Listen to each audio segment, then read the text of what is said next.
Hello दोस्तों, स्वागत है आपका हमारे इस YouTube चैनल पे। आज मैं आपको ऐसी दो सहेलियों की कहानी सुनाऊंगी जिन्हें कॉलेज में थी एक ही लड़के से मोहब्बत। एक ने की उस लड़के से शादी और दूसरी बनी उसकी सौतन। तो चलिए सुनते हैं ये दो सहेलियों की अनोखी कहानी।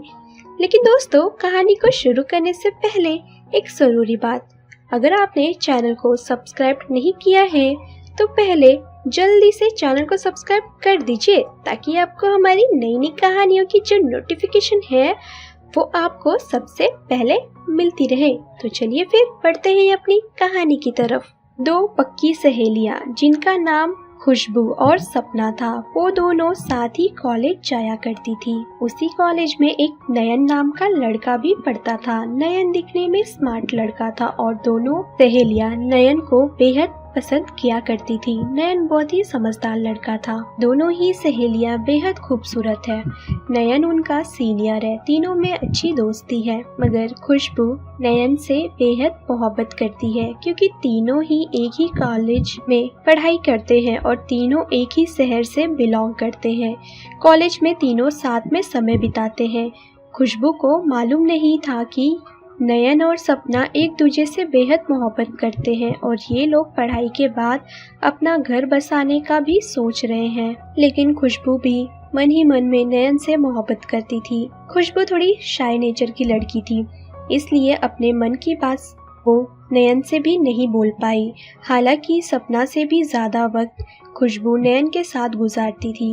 नयन खुशबू को बहुत मानता भी था, मगर उससे प्रेम नहीं करता था। वो तो सिर्फ सपना से मोहब्बत करता था क्योंकि नयन और सपना ही एक दूसरे से मोहब्बत करते थे और ये सारी बात खुशबू को नहीं पता था। ना ही कॉलेज के कभी भी खुशबू को इस बात की भनक लगी कि नयन और सपना आपस में मोहब्बत करते हैं, क्योंकि नयन ने ही मना किया हुआ था।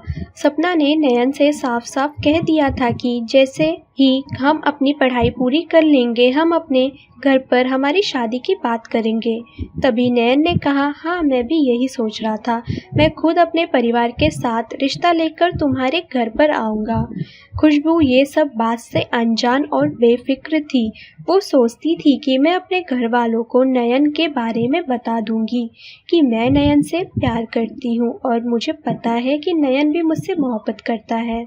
मैं नयन से भी अपने मन की बात खुलकर कह दूंगी। पढ़ाई पूरी होते होते सपना के घर रिश्ते की बात चलने लगती है। सपना अपने घर वालों को कह देती है कि उसे नयन से ही शादी करनी है।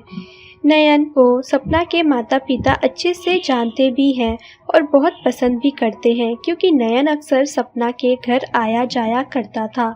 कॉलेज की पढ़ाई पूरी करते ही नयन को एक अच्छी नौकरी भी मिल गई थी। परिवार में दोनों के रिश्ते की बात चलती है और राजी खुशी नयन और सपना की शादी तय हो जाती है। ये शादी जब तय हुई तब जाकर खुशबू को ये बात पता चलती है कि दोनों शादी कर रहे हैं। खुशबू का तो रो रो कर बुरा हाल हो जाता है। वो सपना से कहने लगती है, तुमने कभी इतने सालों में मुझे क्यों नहीं बताया कि तुम नयन से मोहब्बत करती हो और नयन भी तुमसे मोहब्बत करता है। तुमने मुझसे ये बात क्यों छुपाई? सपना ने कहा, नयन ने ही मना किया था, लेकिन तुम गुस्सा मत करो। हम चाहते थे कि जब हमारी शादी तय हो तब हम सबको ये जानकारी दे कि हम दोनों एक दूसरे से मोहब्बत करते हैं। कि नयन ने ही कहा था कि एक बार शादी की बात तय हो जाए फिर हम सबको बताएंगे। तभी खुशबू ने कहा, तुम मुझे एक बार तो बता देती, मैं तो तुम्हारी पक्की सहेली थी ना। सपना बोली, तुम परेशान क्यों हो रही हो यार, अब तो शादी भी तय हो गई है, सबको मालूम भी हो गया है, अब क्या बात है। मन ही मन में खुशबू सोचती है, मेरा तो दिल टूट गया, किसी को क्या फर्क पड़ता है। और फिर इसी वजह से खुशबू अब थोड़ा नयन और सपना से भी दूर रहने लगी, ज़्यादा बातें भी नहीं करती थी।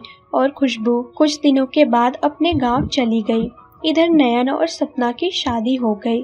खुशबू इनकी शादी में भी नहीं आई। सपना ने खुशबू को शादी में बुलाने की बहुत कोशिश की, लेकिन वो कोई ना कोई बहाना बना देती और वो शादी में नहीं आई। खैर, नयन और सपना की धूमधाम से शादी हो गई। खुशबू अपने दिल को संभाल लिया और खुद को उसने समझा भी लिया कि जो मेरा नहीं हो सकता वो मुझे मिल ही नहीं सकता, क्योंकि मेरे नसीब में तो नयन है ही नहीं और नयन का प्यार मैं नहीं सपना है। जो मेरा नहीं था वो मुझे भला कैसे मिल सकता है। यही सोचकर खुशबू सब कुछ भुलाकर अपनी नई जिंदगी में आगे बढ़ने लगती है। सपना और नयन को भी वो भूलने की बहुत कोशिश करने लगती है। इसी तरह देखते ही देखते 2 साल बीत गए। 2 साल बाद जब खुशबू नौकरी करने लगी थी, तब एक दिन उसे पता चला कि नयन भी उसी शहर में है। लेकिन खुशबू को बहुत बुरा लगा कि जिसे वो अपना पति बनाने का कभी सपना देखती थी, वो किसी और से मोहब्बत करता है। खुशबू अब नयन और सपना से नहीं मिलना चाहती थी। यही सोचकर खुशबू अब नयन को अनदेखा करने की सोचती है। कैसे मैं उनके सामने जाऊंगी। नयन और सपना के यही सब खुशबू की दिल में चलने लगे थे। वो अब उन दोनों के बीच में कोई दरार नहीं डालना चाहती थी। वो चाहती थी जो जहाँ है वहीं खुश रहे और मैं भी अब अपनी जिंदगी में आगे बढ़ गई हूँ। फिर एक दिन नयन ने खुशबू से कॉल कर कर घर आने के लिए कहा। खुशबू इन 2 सालों से नयन से नहीं मिली थी। वो संकोच करने लगी कि मैं कैसे सपना को अपनी जगह पर देखूंगी, जहां मैं कभी खुद को अपनी जगह रख रही थी। मैं नयन की पत्नी बनना चाहती थी, मगर अब तो सपना ही उसकी पत्नी है। मैं भला उनसे मिलने क्यों जाऊं और मुझे उन दोनों को साथ में देखकर बहुत दुख होगा। इसलिए वो सोचती है कि मैं नहीं जाऊंगी। मगर फिर से नयन ने खुशबू को कॉल किया और आने के लिए कहा। तब आखिरकार खुशबू को नयन से मिलने उसके घर जाना ही पड़ा। खैर फिर किसी तरह खुशबू नयन और सपना से मिलने उसके घर गई। जब खुशबू वहां पर गई तो नयन से मिलने, तो उसका ध्यान एक छोटे से बच्चे की ओर चला गया। वो करीब 8-9 महीने का नन्हा सा मासूम बच्चा वहाँ खेल रहा था। खुशबू ने उस बच्चे की तरफ देखकर नयन से पूछा, नयन ये बच्चा किसका है? तभी नयन ने कहा, अरे खुशबू ये मेरा बेटा है। खुशबू नयन की ये बात सुनकर फिर से दुखी हो गई और सोचने लगी, देखो ये दोनों तो माता पिता भी बन गए और मुझे किसी ने खबर ही नहीं दी। तभी खुशबू ने नयन से पूछा, नयन सपना कहाँ है? बहुत दिनों से नहीं मिली मैं उससे, बताओ ना सपना कहाँ है? तभी नयन परेशान होकर अपना सर झुका लिया। खुशबू ने जब नयन को उदास पाया तो वो कहने लगी, क्या बात है नयन, सपना कहाँ है? कहाँ चली गई वो? भी नयन ने उदास होकर कहा, सपना अब नहीं आएगी, वो चली गई। खुशबू ये सुनकर हैरान हो गई और बोली, क्या मतलब है तुम्हारा नहीं आएगी? ऐसा क्यों कह रहे हो? नयन ने कहा, हाँ इस बच्चे को जन्म देते ही सपना का देहांत हो गया। वो हमें छोड़कर चली गई और इस मासूम बच्चे को भी छोड़कर वो चली गई। अब सपना कभी नहीं आएगी। खुशबू ये सुनकर बहुत रोने लगी। उसे तो यकीन ही नहीं हो रहा था कि सपना अब उसके बीच में नहीं है। सपना को उसने खो दिया। खुशबू को ये लग रहा था कि मैं कैसी सहेली हूँ। मैंने अपनी सहेली के बारे में भी जानना ना चाहा। आखिर सपना मुझे छोड़कर चली गई। खुशबू ने रोते हुए उसके बच्चे को गोद में उठा लिया और कहती है, नयन आज से मैं इस बच्चे का ध्यान रखूंगी। नयन ये सुनकर हैरान रह गया। नयन कहने लगा, खुशबू ये क्या कह रही हो? क्या तुम संभाल पाओगी इस बच्चे को? खुशबू बोली, हाँ ये मेरा ही बच्चा है, मैं इसकी माँ हूँ, अब मैं ही इसका ध्यान रखूंगी। ये कहकर वो रोने लगती है। नयन की आंखों में भी आंसू आ जाते हैं, उसकी आंखें नम हो जाती है। नयन को ऐसा लगता है जैसे फिर से उसकी पत्नी सपना उसे मिल गई है। इस बात पर नयन खुशबू से शादी करने का फैसला कर लेता है, क्योंकि खुशबू की भी शादी नहीं हुई थी और खुशबू अब नयन के बच्चे का अच्छे से ख्याल रख सकती है। खुशबू के माता पिता भी इस शादी के लिए राजी हो गए, क्योंकि नयन एक समझदार और अच्छा लड़का है। वो नयन से मिल चुके थे। खुशबू ने सपना के बच्चे को अपना बच्चा मान लिया। नयन और खुशबू एक दूसरे को बेहतर जानते भी थे और फिर बाद में खुशबू और नयन की फिर एक दिन शादी हो जाती है। खुशबू के मन में उसका प्रेम हमेशा रहता है, मगर शादी होने के बाद भी खुशबू ने कभी नयन से इस बात का जिक्र नहीं किया कि वो शादी से पहले ही कॉलेज समय पर से प्यार किया करती थी। खुशबू ने ये बात नयन को कभी नहीं बताई कि उसका पहला प्यार नयन ही है और इसी वजह से वो सपना और उसकी जिंदगी में नहीं आना चाहती थी। मगर शायद अब नियति का भी यही फैसला था कि खुशबू को नयन की पत्नी बनना और नयन के बच्चे की माँ। अब नयन और खुशबू पति पत्नी की तरह साथ में रहते हैं और फिर इसी तरह एक सहेली बन गई सौतेली माँ।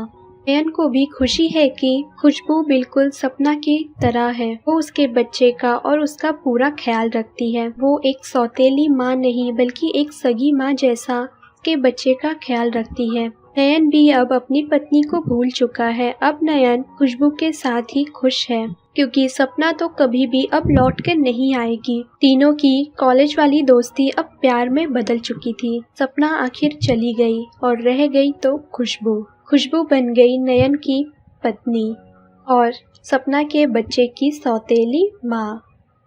तो दोस्तों, अगर आपको हमारी ये कहानी पसंद आई हो तो कहानी को लाइक और शेयर करना ना भूले दोस्तों, अगर आपने अभी भी चैनल को सब्सक्राइब नहीं किया है तो पहले आप जल्दी से चैनल को सब्सक्राइब कर दीजिए ताकि आपको हमारी नई नई कहानी की जो नोटिफिकेशन है वो आपको सबसे पहले मिलती रहे। दोस्तों, हमें कमेंट करके अपनी राय इस कहानी के बारे में ज़रूर दें ताकि हम आपके लिए ऐसी और भी नई नई कहानियाँ लेकर आते रहें। तो दोस्तों, हम फिर मिलते हैं अपनी एक और नई कहानी के साथ।